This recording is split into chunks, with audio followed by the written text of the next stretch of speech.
ಕಾಡಿನ ಮಧ್ಯೆ ಗುಡುಗುವ ಸಿಂಹದ ಮೇಲೆ ಕುಳಿತು ನರಕಾಸುರ ಮಹಿಷಾಸುರರ ರಕ್ತ ಹರಿಸಿದ ಆ ಜಗನ್ಮಾತೆ ಅಂದು ರಾತ್ರಿ ರಾಜನ ಕನಸಿನಲ್ಲಿ ಬಂದಾಗ ಅಷ್ಟಕ್ಕೂ ನಡೆದಿದ್ದೇನು ಗೊತ್ತಾ?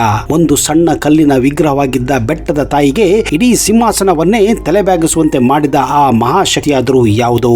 ಹೌದು, ಮೈಸೂರಿನ ಬೊಕ್ಕಸದಲ್ಲಿದ್ದ ಶತಮಾನಗಳ ಶಾಪಗ್ರಸ್ತ ಒಡವೆಗಳು ದೇವಿಯ ಮೈ ಮೇಲೆ ಏರಿದ ತಕ್ಷಣ ಬೆಟ್ಟದ ತುದಿಯಲ್ಲಿ ನಡುಕ ಹುಟ್ಟಿಸಿದ ಆ ರಹಸ್ಯಮಯ ಘಟನೆ ಮತ್ತು ರಾಜಮನೆತನದ ಆಯುಷ್ಯವನ್ನೇ ಬದಲಾಯಿಸಿದ ಶ್ರೀ ಚಾಮುಂಡೇಶ್ವರಿ ವರ್ಧಂತಿಯ ರೋಮಾಂಚನಕಾರಿ ಕಥೆ ನಿಜಕ್ಕೂ ಎಲ್ಲರನ್ನ ಅಚ್ಚರಿಗೊಳಿಸುತ್ತದೆ. ಅದು 1820 ಆಷಾಢದ ಒಂದು ನಿಗೂಢ ರಾತ್ರಿ. ಮೈಸೂರು ಮಹಾರಾಜ ಮುಮ್ಮಡಿ ಕೃಷ್ಣರಾಜ ಒಡೆಯರವರ ಕನಸಿನಲ್ಲಿ ಒಂದು ಸ್ಪಷ್ಟ ಆಜ್ಞೆಯನ್ನ ಸಿಗುತ್ತದೆ. ಅಲ್ಲಿಯವರೆಗೆ ಬರೀ ಕಲ್ಲಿನ ಬೆಟ್ಟದಲ್ಲಿದ್ದ ಬೆಟ್ಟದ ಚಾಮುಂಡಿಗೆ ಒಂದು ಅತ್ಯಂತ ತೇಜೋಮಯವಾದಂತಹ ಸ್ವರ್ಣ ಉತ್ಸವ ಮೂರ್ತಿಯನ್ನ ಪ್ರತಿಷ್ಠಾಪಿಸಬೇಕೆಂದು.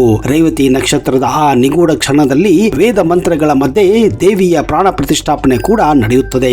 ಅಂದಿನಿಂದ ಆ ಬೆಟ್ಟ ಬರೀ ಬೆಟ್ಟವಾಗಿ ಉಳಿಯುವುದಿಲ್ಲ, ಅದು ಭಕ್ತರ ಉಸಿರನ್ನ ನಿಯಂತ್ರಿಸುವ ಜಾಗೃತ ಶಕ್ತಿಪೀಠವಾಗುತ್ತದೆ. ಅದುವೇ ವರ್ಧಂತಿ ಮಹೋತ್ಸವ. ವರ್ಧಂತಿ ದಿನದಂದು ಇಡೀ ಮೈಸೂರು ನಗರವೇ ನಡುಗುವಂತಹ ಸನ್ನಿವೇಶ ಸೃಷ್ಟಿಯಾಗುತ್ತದೆ.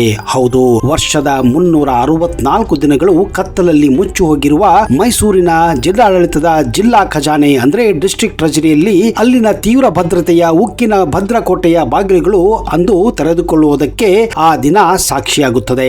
ಅದುವೇ ಶ್ರೀ ಚಾಮುಂಡೇಶ್ವರಿ ದೇವಿಯ ವರ್ಧಂತಿ ಮಹೋತ್ಸವದ ಶುಭ ದಿನ. ಹೌದು, ಈ ಬೊಕ್ಕಸಕ್ಕೆ ತನ್ನದೇ ಆದ ಭದ್ರತೆ ಮತ್ತು ಪ್ರಕ್ರಿಯೆ ಕೂಡ ಇರುತ್ತದೆ. ಅದಕ್ಕೆ 3 ಕೀಲಿಗಳ ರಹಸ್ಯ ಕೂಡ ಸಾಕ್ಷಿಯಾಗಿದೆ. ಈ ಖಜಾನೆಯ ಬಾಗಿಲನ್ನ ಒಬ್ಬರೇ ತೆಗೆಯಲು ಸಾಧ್ಯವಿಲ್ಲ.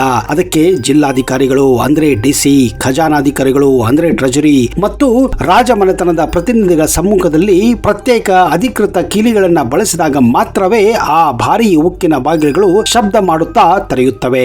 ಇದಕ್ಕೆ ಸಶಸ್ತ್ರ ಕಾವಲು ಕೂಡ ಇರುತ್ತದೆ. ಹಿರಿಯ ಪೊಲೀಸ್ ಅಧಿಕಾರಿಗಳು, ಸಶಸ್ತ್ರ ಕಮಾಂಡೋಗಳು ಮತ್ತು ಸಿಸಿಟಿವಿ ಕ್ಯಾಮೆರಾಗಳ ತೀವ್ರ ಕಣ್ಗಾವಲಿನಲ್ಲಿ ಕಟ್ಟುನಿಟ್ಟಿನ ಭದ್ರತಾ ತಪಾಸಣೆ ಇದಕ್ಕೆ ನಡೆಯುತ್ತದೆ. ಇವುಗಳೇ ರಾಜವಂಶದ ದಿವ್ಯ ಶಾಪ ಮುಕ್ತ ಒಡವೆಗಳಾಗಿವೆ. ಈ ಕತ್ತಲ ಕೋಣೆಯಿಂದ ಹೊರಬರುವ ಪೆಟ್ಟಿಗೆಯಲ್ಲಿ ಇರುವುದು ಬರೀ ಆಭರಣಗಳಲ್ಲ ಸ್ನೇಹಿತರೆ. ಇದು ವಿಜಯನಗರ ಸಾಮ್ರಾಜ್ಯದ ಕಾಲದಿಂದ ಆರಂಭಿಸಿ ಯದುವಂಶದ ರಾಜರು ದೇವಿಗೆ ಅರ್ಪಿಸಿದ 100 ವರ್ಷಗಳ ಐತಿಹಾಸಿಕ ಸಂಪತ್ತಾಗಿದೆ.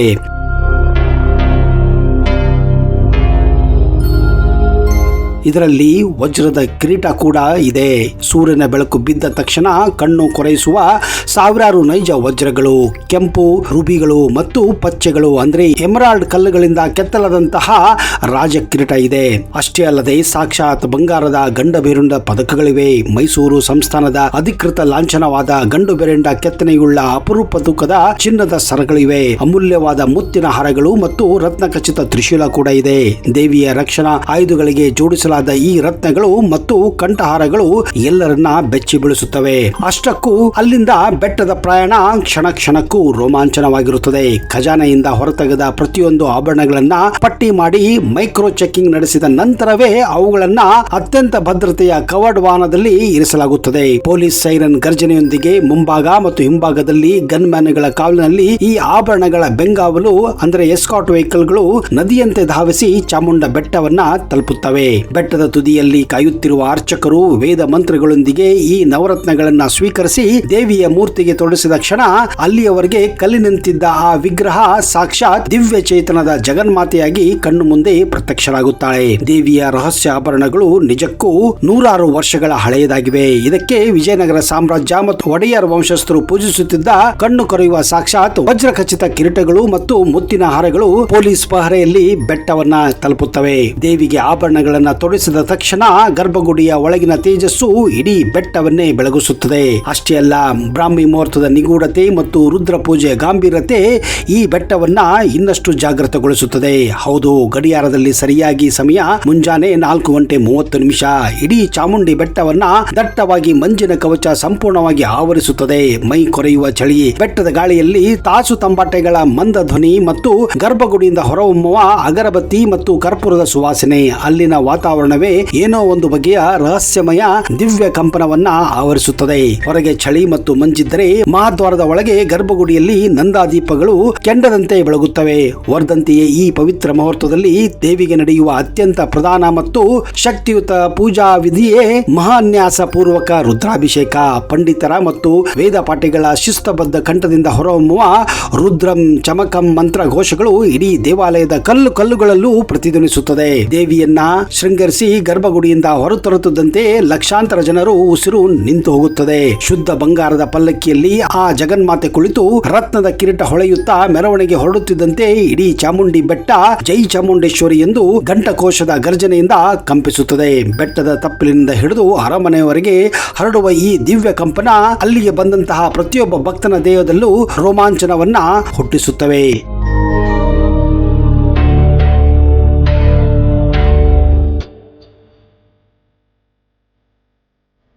ಈ ದೇವಸ್ಥಾನದ ಗರ್ಭಗುಡಿಯಲ್ಲಿ ಹೋಗುತ್ತಿದ್ದ ಹಾಗೆ ಎಷ್ಟೋ ಭಕ್ತಾದಿಗಳಿಗೆ ಕಣ್ಣಲ್ಲಿ ನೀರು ಬರಲು ಪ್ರಾರಂಭವಾಗುತ್ತದೆ.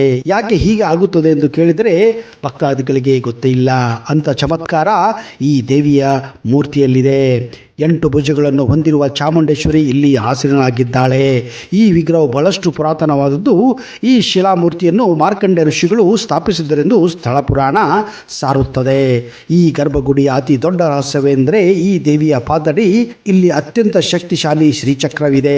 ಇದು ಅಯಸ್ಕಾಂತದ ಹಾಗೆ ಭಕ್ತರನ್ನ ತನ್ನತ್ತ ಸೆಳೆಯುತ್ತದೆ. ಇದು ಆ ಚಾಮುಂಡೇಶ್ವರಿಯ ಮಹಾಶಕ್ತಿ ಎಂದು ಕೂಡ ನಂಬಲಾಗಿದೆ. ದೇವಾಲಯದ ಅರ್ಚಕರು ತಾಯಿ ಸ್ವರೂಪದ ಶಿಲಾಮೂರ್ತಿಯನ್ನ ಪ್ರತಿದಿನ ಅಲಂಕರಿಸಿ ಪೂಜೆ ಮಾಡುತ್ತಾರೆ.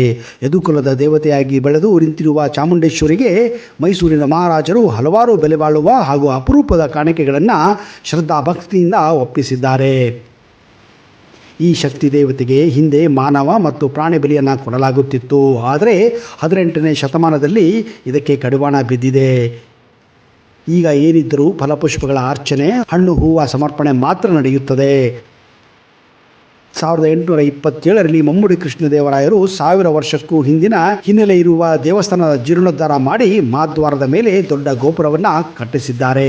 ಸಿಂಹವಾಹನವನ್ನ ಒಂದು ಮರದಲ್ಲಿ ನಿರ್ಮಿಸಿ ಕೊಡುಗೆ ನೀಡಿದ್ದಾರೆ.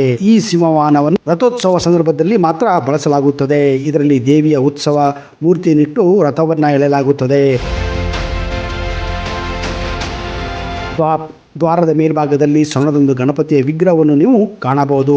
ದ್ವಾರದ ಅತಿ ದೊಡ್ಡ ಮರದ ಬಾಗಿಲನ್ನು ಬೆಳ್ಳಿಯ ತಗಡಿನಿಂದ ಹೊದಿಸಲಾಗಿದ್ದು, ಬೆಳ್ಳಿಯ ಬಾಗಿಲ ಮೇಲೆ ದೇವಿಯ ಹಲವು ಸ್ವರೂಪಗಳನ್ನು ನೀವು ನೋಡಬಹುದು. ಮಹಾದ್ವಾರದ ಕೆಳಗಡೆ ಪಾರ್ಶ್ವದಲ್ಲಿ ಇಂದ್ರಾದಿ ಅಲಂಕಾರಿತ ವಿಗ್ರಹಗಳಿವೆ. ಮಹಾದ್ವಾರದ ಕೆಳ ಪಾರ್ಶ್ವದಲ್ಲಿ ಇಂದ್ರಾದಿ ಅಷ್ಟದಿಕ್ಪಾಲಕರ ವಿಗ್ರಹಗಳಿವೆ.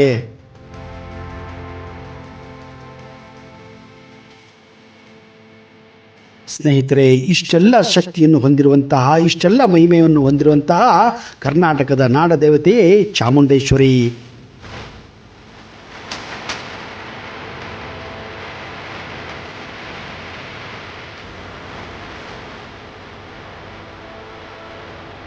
ಕರ್ನಾಟಕದ ನಾಡದೇವತೆ ಚಾಮುಂಡೇಶ್ವರಿ.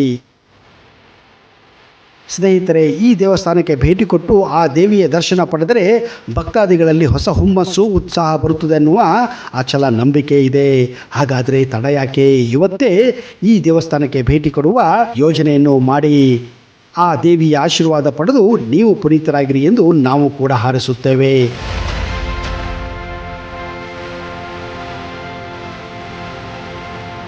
ಇಂತಹದೇ ಹಲವಾರು ದೇವಾಲಯಗಳ ವಿಶೇಷ ಮಾಹಿತಿಯನ್ನು ನಿಮಗೆ ಮುಂದಿನ ಸಂಚಿಕೆಯಲ್ಲಿ ಮತ್ತೆ ತರುತ್ತೇನೆ. ಒಂದು ವೇಳೆ ನಿಮಗೆ ಈ ವಿಡಿಯೋ ಇಷ್ಟ ಆದಲ್ಲಿ ಜೈ ಚಾಮುಂಡಿ ಎಂದು ಕಮೆಂಟ್ ಬಾಕ್ಸಲ್ಲಿ ಹಾಕಿ.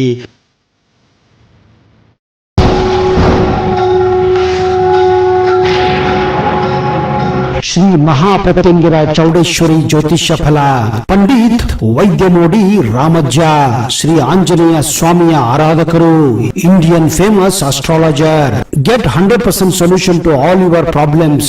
ಶ್ರೀ ಪ್ರತ್ಯಂಗಿರ ದೇವಿಯನ್ನ ವಶಪಡಿಸಿಕೊಂಡಿರುವ ಏಕೈಕ ಜ್ಯೋತಿಷ್ಯರು ಪಂಡಿತ್ ರಾಮಜ್ಜನವರು ರಾಜಮೋಡಿ, ತಾಳೆಗೆರೆ ಮತ್ತು ನಿಮ್ಮ ಧ್ವನಿಯ ಮೂಲಕ ನಿಮ್ಮ ಭವಿಷ್ಯವನ್ನ ನಿಖರವಾಗಿ ಹೇಳುತ್ತಾರೆ. ಫೋನಿನ ಮೂಲಕ ನೇರ ಪರಿಹಾರದಲ್ಲಿ ಓಪನ್ ಚಾಲೆಂಜ್. ಆಂಜನೇಯ ಸ್ವಾಮಿಯ ಅನುಗ್ರಹದಿಂದ ವಿಶೇಷ ಪರಿಹಾರ ತಿಳಿಸುತ್ತಾರೆ. ನಿಮ್ಮ ಒಂದು ಕರೆ ನಿಮ್ಮ ಭವಿಷ್ಯವನ್ನೇ ಬದಲಾಯಿಸಬಲ್ಲದು. ಇವರ ದೂರವಾಣಿ ಸಂಖ್ಯೆ 9008220252.